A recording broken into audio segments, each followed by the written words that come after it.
Hello, and welcome to the Argyle CX/UX for Finance Leadership Forum, CX Excellence for Finance. My name is Eric Wallace with Argyle, and it's great to have everyone joining us today. I have some important information to share with you, and then we'll turn the floor over to our keynote speaker. To ask questions during the session, simply type into the Q&A chat, and we'll address your questions at the end of the session. Without further ado, I'd like to introduce our speaker. Today we have Mercer Smith, Vice President for CX Insights and Community at Partner Hero.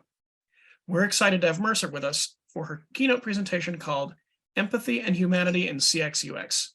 Welcome, Mercer. Over to you. Thank you so much, Eric. I'm super excited to be here today. And as Eric said, I'll be speaking about empathy and humanity in CX and UX. You can tell when a product is designed with the users or product team's goals in mind. As Dr. Singh, Director of Systems Design at the Earth Institute says, we spend a lot of time designing the bridge, but not enough thinking about the people who are crossing it. This is increasingly the case.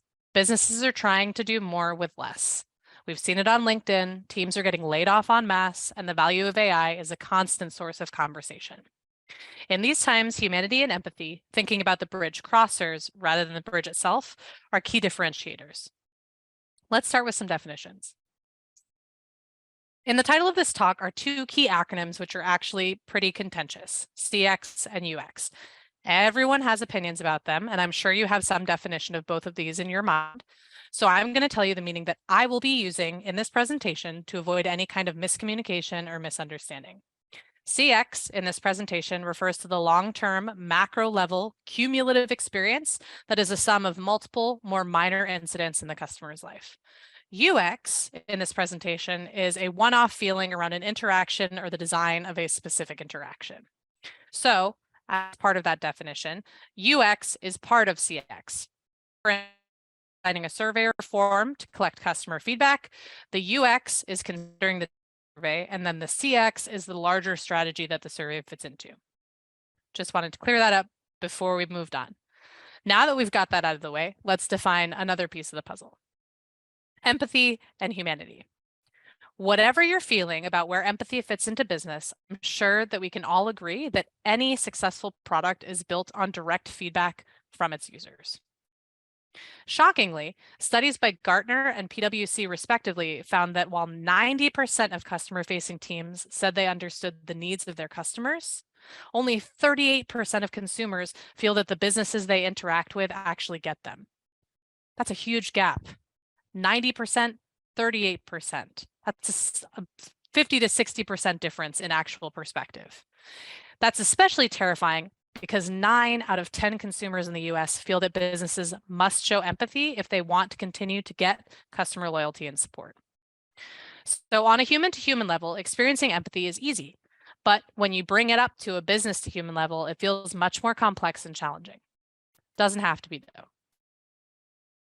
In their book, The Power of Moments, Chip and Dan Heath propose a 4-element framework for creating more meaningful human connections. The 4 aspects are elevation, pride, insight, and connection. So we'll go through each of these and what they mean. Elevation. These are experiences that are outside of the normal. They make us feel excited. They make us feel engaged.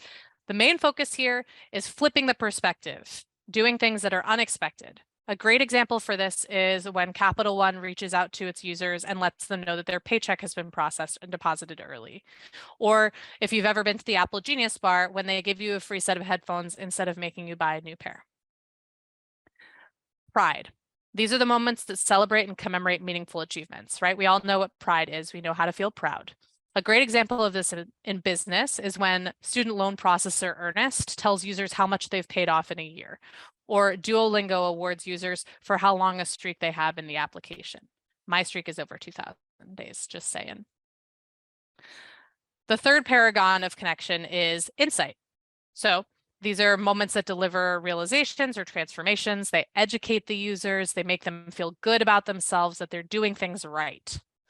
An excellent example of this from my personal life is my mortgage officer helping me understand the rules around escrow accounts and their fiscal impact on my payments. And lastly, connection. Moments of connection bond us together. I'm connecting with you through the screen. I connect with my family over dinner. You can also connect with your customers. A great example of this is the attendants at the local A+ federal credit union getting to wear their own day-to-day clothes rather than suits, putting stickers on their computers, being able to bond with their customers over the things that they enjoy, creating more meaningful human connection.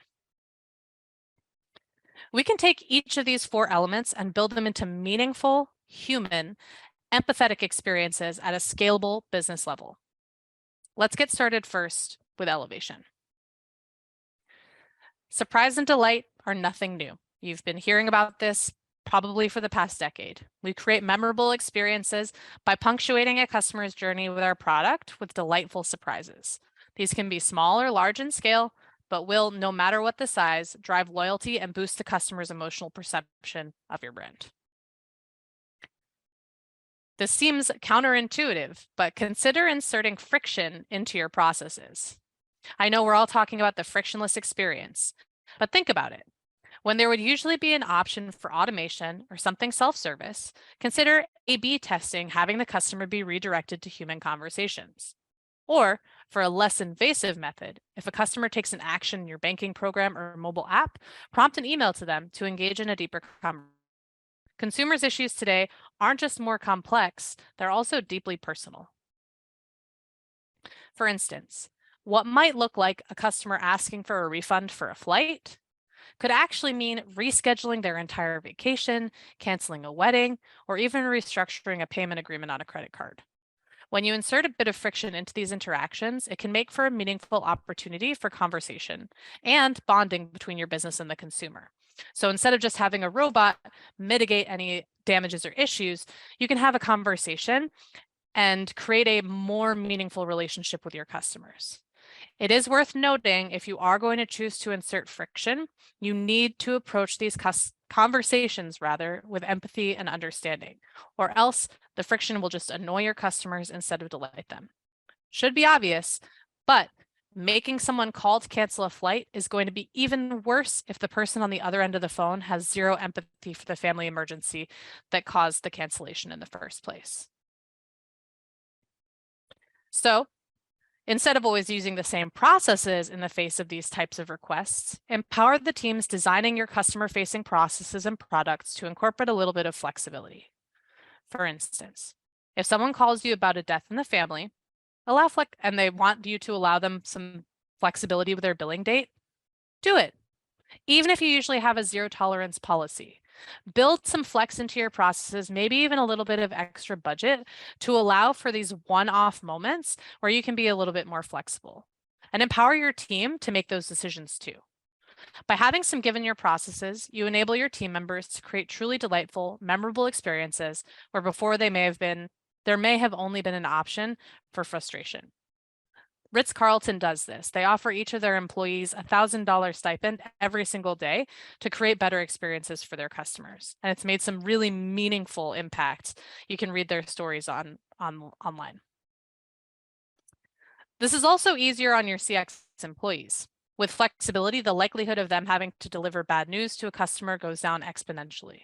They can instead find creative solutions that don't penalize the customer or the employee. In the case that bad news does need to be delivered, though, as it occasionally inevitably will, it's essential that you have a human there to be able to provide it. You need to have the bandwidth to have humans present for these moments when flexibility is required.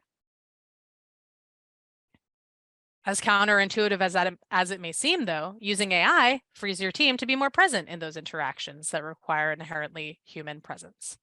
Despite what many people say, you don't need bots everywhere. In fact, if you use bots everywhere, it's going to be a bad feeling. But you also don't need humans everywhere. In some cases, a bot will be just fine. For instance, if a customer is reaching out to check the status of the shipment, you may be able to get away with just using a bot, especially if you have really great self-service resources and proactive support. In the cases I mentioned before, such as a large refund, account access issues, or hacking, an AI would not be able to think on its feet to handle such a situation.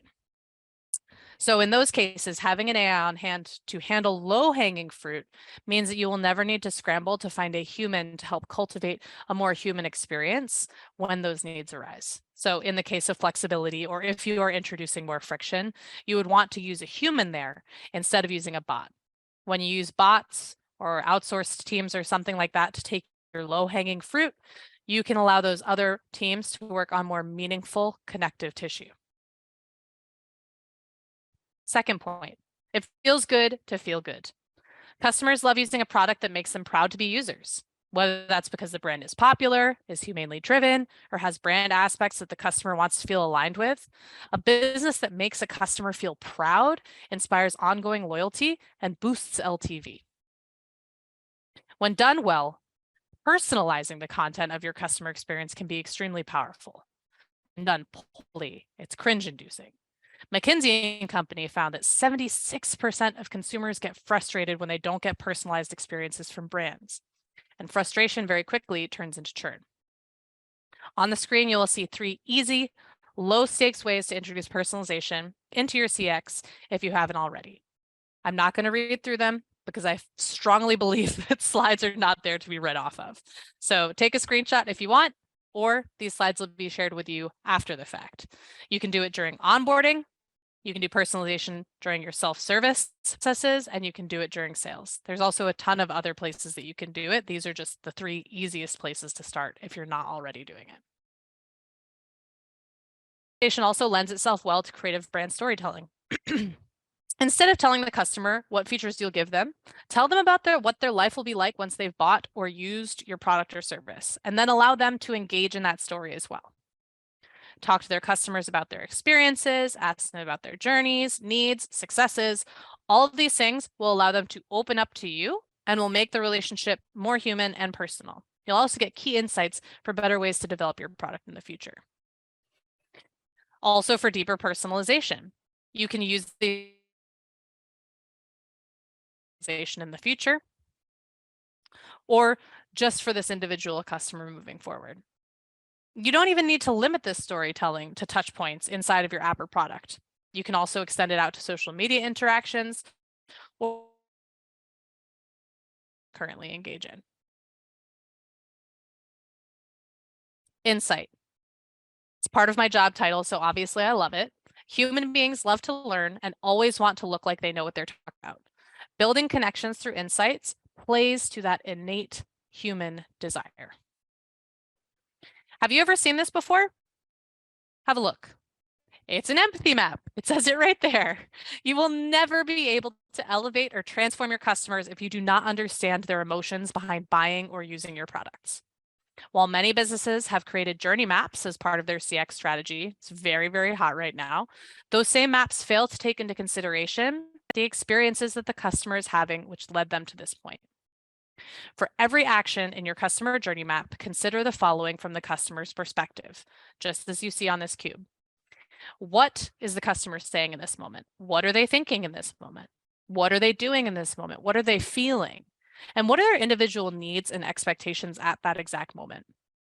When you know what they want and feel, not just what you want them to do, but their own innate personality desires, you can craft experiences that elevate those emotions and bond them more deeply to your brand. Think about it. If a customer feels stressed out when logging in to view their financial portal and check their balance, what ways can you resolve that? Is that how you want them to feel when thinking about your brand? Instead, you could embed educational resources about saving money. You could display information about how much money they have saved or generated through interest. You could educate them about policies that you have in place about flexible spending. All of these have the potential to be transformational for the end user. It'll change the experience of logging in being stressful and nerve-wracking to something more powerful and motivating. Much of these insights are built on employees' assumptions in your customer experience strategy organization. However, your customers are right there. Why aren't you just talking to them? While that undoubtedly oversimplifies the concept of voice of the customer programs, not every business needs to have a dedicated function for VOC right from the start. If I say VOC and you're like, VO what? It's time to start figuring out a way to processize your customer feedback and share those insights company-wide. For many businesses, that begins with a regular reporting cadence from your customer-facing org to other leaders within the company. But if you're an established business, you may already have a fully fledged VOC staff with dedicated resources to identify those customer needs. VOC is one of the most valuable things that you can implement when it comes to insights about your customer and helping to motivate them with the insights that you generate as a business.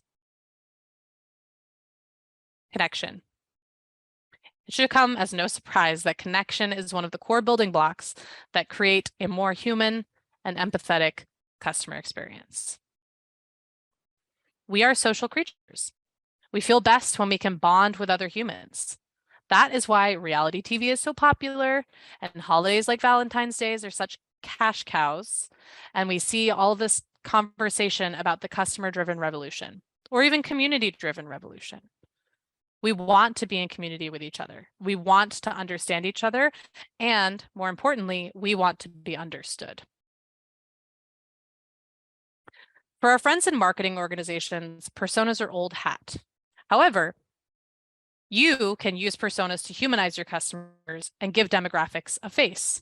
That way, when you're designing an experience, instead of thinking about a 40-year-old white male that needs a loan to buy a second home, you are thinking about Larry, who longs to take cheaper vacations with his family. This level of personality attached to the faceless users in your strategy sessions can keep your methods grounded and more human. So just to double down on that point, if you have any friends in your marketing organization, you've probably heard about personas. Personas are not just for marketing, they're not just for sales, they're also for your CX team. Create personas for your key types of users or your key audience that you want to attract and use them as you are going through your processes. Personas are typically derived from quantitative data, such as where a person is from, how old they are, and then also qualitative data like their CSAT score or product usage. Here's some other things on the screen that you might include in personas.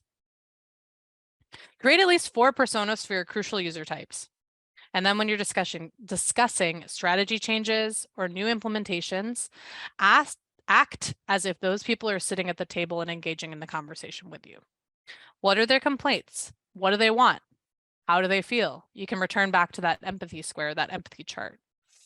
You really need to identify those folks and have a dialogue with them whenever you're thinking about making changes to your CX or product strategy. You might find that those people care more than you think about the specific changes that you plan to implement.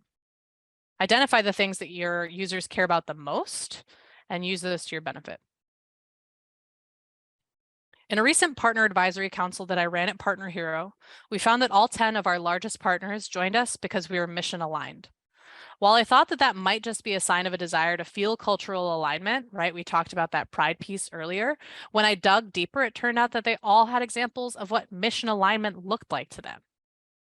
For some, it was higher paying wages for our associates. For others, it was that we included specific hiring practices in our staffing policies.